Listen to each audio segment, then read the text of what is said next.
Hello and welcome back to another episode of Rock M Reacts live after more than likely the most disappointing and just inconsistent game of Missouri seasons thus far, which is saying a decent amount based on the inconsistencies this team has had throughout the season. This isn't going to be a normal episode. We're not going to recap the game. Most people probably watched it. If you didn't, you saw the score after, and you probably don't care about the result regardless. So this is going to be a state of the program episode. First and foremost, the rest of this season, you're 0-8 in SEC play, 8-13 overall. Postseason play is more than likely out the window already. Still got the rest of the year to play. You've got plenty of big games left in the SEC schedule to at least pick up a couple victories, that could salvage some, positive momentum late in the season, at least, keep yourself respectable within the conference, just overall and nationally. So in going forward, Vandy on Saturday, a toilet bowl of sorts, the two last winless teams in the conference. You got a 2-game homestand next week, and then dates with Ole Miss, LSU, Tennessee, Auburn down the line. Plenty of big opportunities. But for the rest of the season, what do you want to see from this team going forward? I feel like this is something we've said almost every week, but down this final stretch, with this incoming recruiting class, there has to be a positive spin to the end of the season. They have to salvage something. How can they do that, and where could that happen? Well, it starts with, and we've said this all season long, is play a consistent brand of basketball. Especially in the offensive end, you get in these periods throughout the game where it's just, you're going on a long scoring drought and you find yourself down 10. You're finding yourself with an uphill battle to climb, and it's just demoralizing to watch because it's coming each and every game. And then they're going to mount a little comeback at the end. It's too little late to come back, or you'll get in foul trouble, or one of those things would happen. But, I just want to see more consistency, especially on that offensive end. And today the defense collapsed, and it was helped by the offense due to the turnovers.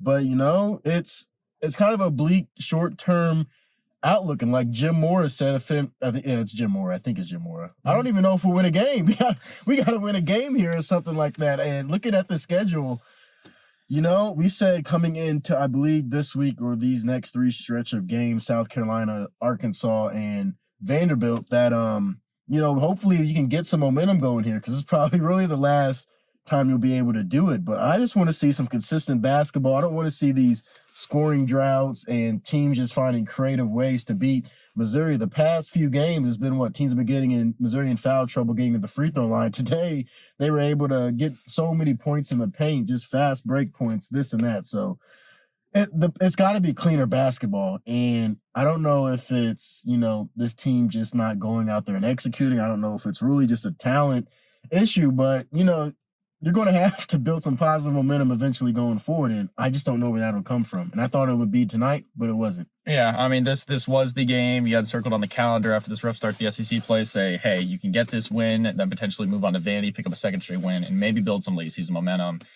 That's not the case. It was. I think it's safe to say the worst performance Mizzou had all season long. Maybe. I think Jackson State was another game you can really throw in there, but it was just wire to wire. Mizzou didn't lead outside of leading 2-0 at the beginning of the game. It was, and your point about consistency. That's the thing that's plagued this team all season. It plagued last year's team, at least on the offensive end a lot of the time. But Gates harped on it throughout his post-game press conference. He just said, I think the most interesting thing he said is he was like, I don't know what stats we can excel in night to night. He says some nights we're hot from behind the arc, some nights we are ice cold, some nights we get to the free throw line, some nights not. Assist to turnover ratio fluctuates every night. It was 18 turnovers to 11 assists tonight. Most all season. 18. Gates is probably he's having a rough night. 18 turnovers to 11 assists is probably the last thing in the world he ever wants to see. They're going to run for that. And it was. And you know what? It came through. Tamar Bates had 6 of those turnovers, but that was because he has such high usage. He had 29 points, 20 in the second half alone, 23 maybe. It was just, incredible individual performance from him, and he's doing everything he can to will this team back in the game, but there's not enough around him. It seems like Sean East, either defenses have figured him out to an extent, or he just doesn't look as comfortable or as smooth as he did kind of towards the beginning of the season. Nick Honor, Noah Carter, the same struggles. Gates saying post-game that Nick Honor can't expect to win any games if he only shoots 4 times. Noah Carter got put on the bench because he couldn't grab a defensive rebound. Same thing. Aiden Shaw, too. Same thing. It's inconsistencies, the rebounding, everything. And it's the great teams are consistent. It's simple. It's as simple as that. So, going forward, it's 40 minutes of basketball. Yeah. I don't think in SEC play yet, Mizzou's played a full 40 minutes that it's been proud of. Saturday, there's the potential for that. But in just moving forward, you want to see a wire-to-wire game where, you're playing to your identity and, your main contributor showing up, and it might just have to be a perfect storm, and it might just be one game this season, but it's got to happen at some point to at least show kind of the promise of this team. But and looking ahead and kind of taking a broader perspective of this year, you had the flash last season, NCAA tournament appearance in year 1 under Gates. Not many people expected it. Had stars on the floor, really entertaining brand of basketball, and around a 32 appearance this year. Obviously, you followed up. Highly disappointing, a step back, larger. A step back was expected. This is far larger step back than anybody thought was going to be possible. You throw injuries into the mix as well. You technically were missing 5 contributors tonight: Trent Pierce, Caleb Grill, John Tonje. Jesus was out tonight. Jesus was out, and then I'm drawing a blank. Caleb Brown. Caleb Brown, technically, yes. So the 5 guys. So you're losing 5 contributors. Yes, some of them have been out for long periods of time, but those are still the depth is being hurt as well, and you're seeing that. So as we look ahead, outside of this season, moving forward, a lot of fans you're seeing on Twitter saying, "Is Gates really a great coach, or was it Kobe Brown last year that carried him? Is he capable of really leading this program back, especially out of the cellar?" You have the top 5 recruiting class coming in next year, of course. You ideally should have some, Anthony Robinson, Pearson Butler will all return more than likely. Tamar Bates, assuming you can keep him out of the transfer portal, or depending on the way he's going right now, he could try for the NBA even at this point. But Bill Self doesn't send that phone call. Exactly. He might try to pull him a little bit, potentially closer to his hometown of Kansas City or somewhat closer. But regardless, it's just going forward. Have you lost any faith in Gates through this season? And do you think this program is still, I don't think the right trajectory is the correct term right now, but it has the potential to be what Gates has envisioned it? No, I don't think I have lost any confidence in Dennis Gates's coaching ability. It's a weird year. No, I wouldn't say that. I still think that this year it's just a really weird year for this team. And it happens with programs a lot. Like, again, Mizzou's not a blue blood type program. So years like this happen. You have injuries. You got guys, not performing to what they can be. And, it could be on coaching. Gates did say he takes responsibility for this loss. But you got to look for the recruiting class.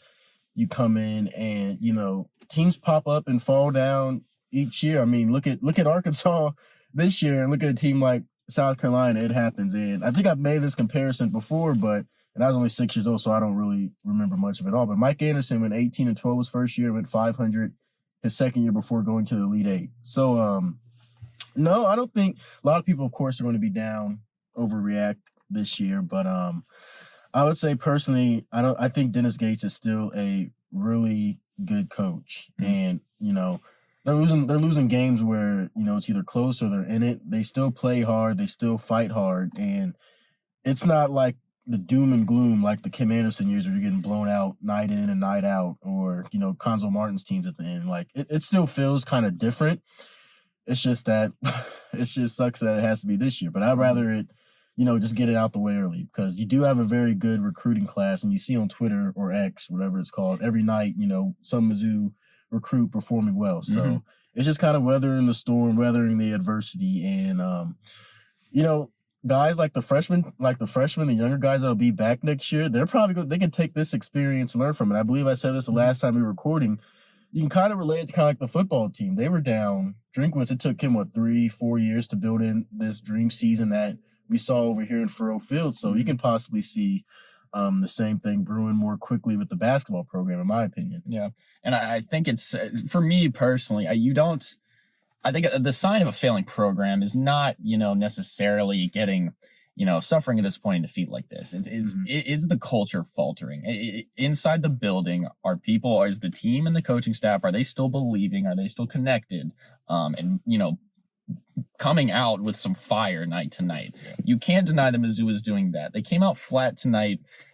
They cited losing a lot of 50-50 balls. Arkansas's ability to get into the paint tonight was, incredible. Credit to Arkansas for, with their backs against the wall as well, with the depleted roster and having the season that they've had, coming in and putting on the performance that they did. But I do think the culture is still strong. I think, again, and we harped on this last episode, Gates said himself, Gates is going to learn. He's still a young coach relatively in this game. he's going to learn a lot more from this season than he did from last season, and that's going to only make him better for next season. So, again, by no means, Gates should by no means be on the hot seat, even if next year goes AWire, just because he's still growing, and it could. Because you should have a young roster next year. You're gonna have a young, talented roster, and Mizzou's not a program that, at least at this juncture, and who knows, it could change, but it's not going to be a one and done style, Kentucky style program where they're reeling in these top freshmen and they're leaving after 1 year, posting 18 and 10 a night pretty much.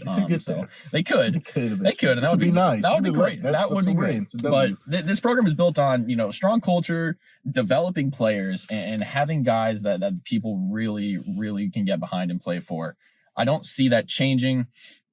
And I still have confidence in Gates leading this program. He's a young up-and-coming coach in the game. So with that being said, we implore Mizzou fans not to lose too much hope, as difficult as that is after this defeat at home to your rival in a game that was far, just, I guess, not as close. The final score did not indicate 91-84. That late, it was Anthony Robinson hit that late three, I believe. We'd like to see him perform. We'd like to see him still fight at the end, but exactly. So that being said, keep treading water, keep hope behind Gates for the time being, and we'll see what happens on Saturday against Vanderbilt in a matchup of two teams that are looking to get out of the cellar of the conference. But we'll be back to Rock M Reacts more than likely following the rematch with Texas A&M, which will be next Wednesday. Yes. For which kicks off a 2-game homestand against A&M and Mississippi State. Parker and Jaden, it's Rock M Reacts. Thank you, everyone, for tuning into Rock M Radio, a proud partner of Fans First Sports Network.